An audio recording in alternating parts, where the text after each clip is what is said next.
BNP ಭರ್ಜರಿ ಗೆಲುವನ್ನು ಪಡೆಯಿತು. ಇನ್ನೇನು ತಾರಿಕ್ ರೆಹಮಾನ್ ಪ್ರೈಮ್ ಮಿನಿಸ್ಟರ್ ಆಗಿ ಅಧಿಕಾರ ಸ್ವೀಕರಿಸಲಿದ್ದಾರೆ. ಅವರಿಗೆ ಅಭಿನಂದನೆಗಳು. ಪ್ರಧಾನಿ ನರೇಂದ್ರ ಮೋದಿ ಅವರ ಆದಿಯಾಗಿ ಅನೇಕರು ಅಭಿನಂದನೆಗಳನ್ನು ಹೇಳಿದ್ದಾರೆ. 299 ಲೋಕಸಭಾ ಕ್ಷೇತ್ರಗಳು 3 ಜನ ಹಿಂದೂಗಳಲ್ಲಿ ಗೆದ್ದಿದ್ದಾರೆ. 2 BNPಯಿಂದ, 1 ಜಮಾತೆ ಇಸ್ಲಾಮಿಯಿಂದ. ಗಯೇಶ್ವರ್ ಚಂದ್ರ ರಾಯ್ ಅಂತ BNP ಇಲ್ಲ, ಜಮಾತೆ ಇಸ್ಲಾಂನವ್ರು ಸೋತಿದ್ದಾರೆ. ಒಬ್ಬರಿಗೆ ಟಿಕೆಟ್ ಕೊಟ್ಟಿದ್ರು, ಸೋತಿದ್ದಾರೆ ಹಿಂದೂ. 3 ಜನ ಗೆದ್ದಿರೋದು BNPಯಿಂದಲೇ.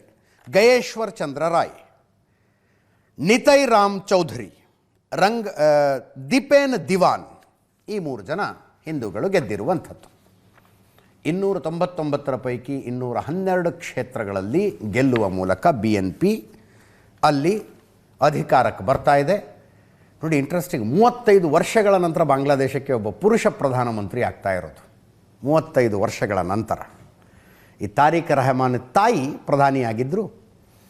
ಅವರನ್ನು ಸೋಲಿಸಿ ಆವಾಮಿ ಲೀಗ್ ಅಧಿಕಾರಕ್ಕೆ ಬಂತು. 35 ವರ್ಷ ಮಹಿಳೆಯರೇ ಆಳಿದ್ದು ಆಯ್ಕೆಯಾಗಿ. ಆಮೇಲೆ ಬಿಡಿ 2024ರಲ್ಲಿ ಸರ್ಕಾರವನ್ನು ಬೀಳಿಸಿದ ನಂತರ ಮೊಹಮ್ಮದ್ ಯೂನಸ್ ಸರ್ಕಾರ ಬಂತು.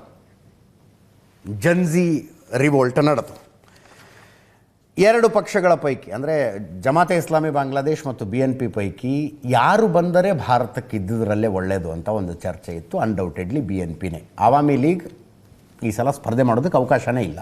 BNPನೇ ಇದ್ದುದರಲ್ಲೇ ಒಳ್ಳೆಯದು. ಬಟ್ 2 ಪಕ್ಷಗಳದ್ದು ಭಾರತ ವಿರೋಧಿ ನಿಲುವೆ. ಒಂದು, ಭಾರತಕ್ಕೇನು ಯಾವುದು ಒಳ್ಳೆಯದು ಅಂತ, ಇನ್ನೊಂದು ಅಲ್ಲಿರುವಂಥ ಅಳಿದುಳಿದ ಹಿಂದೂಗಳಿಗೆ ಯಾರು ಒಳ್ಳೆಯವರು ಅಂತ. ಹಿಂದೂಗಳ ಹಿತರಕ್ಷಣೆಯ ದೃಷ್ಟಿಯಿಂದ ನೋಡಿದ್ರು BNP ಗೆಲ್ಲದೆ ಒಳ್ಳೆಯದಾಗಿತ್ತು, ಗೆದ್ದಿದ್ದಾರೆ.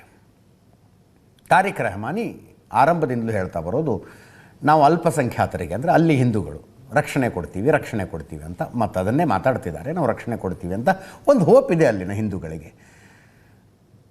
ಉದ್ಧಾರ ಆಗಿಬಿಡ್ತೀವಿ ಅನ್ನೋ ಭರವಸೆ ಇಲ್ಲದೆ ಹೋದರೂ ಅಟ್ಲೀಸ್ಟ್ ಬೀದಿ ಹೆಣ ಆಗೋದಿಲ್ಲ ಅನ್ನೋ ಹೋಪ್ಸ್ ಬಂದಿದೆ ಈಗ. BNPಯನ್ನು ಭಾರೀ ಬಹುಮತದಿಂದ ಗೆಲ್ಲಿಸಿದ ಬಾಂಗ್ಲಾದೇಶದ ಮತದಾರರಿಗೆ ಅಭಿನಂದನೆಗಳು. ಗೆಲ್ಲಿಸುವಾಗ ಓಟ್ ಹಾಕಿ 1-2 ಟೆರ್ರಿಸ್ಟ್ಗಳನ್ನು ಗೆಲ್ಲಿಸ್ಬಿಟ್ಟಿದ್ದೀರಿ. ಇದು ಬೇಕಾಗಿತ್ತಾ ಅನ್ನೋ ಪ್ರಶ್ನೆನೂ ಬರುತ್ತೆ.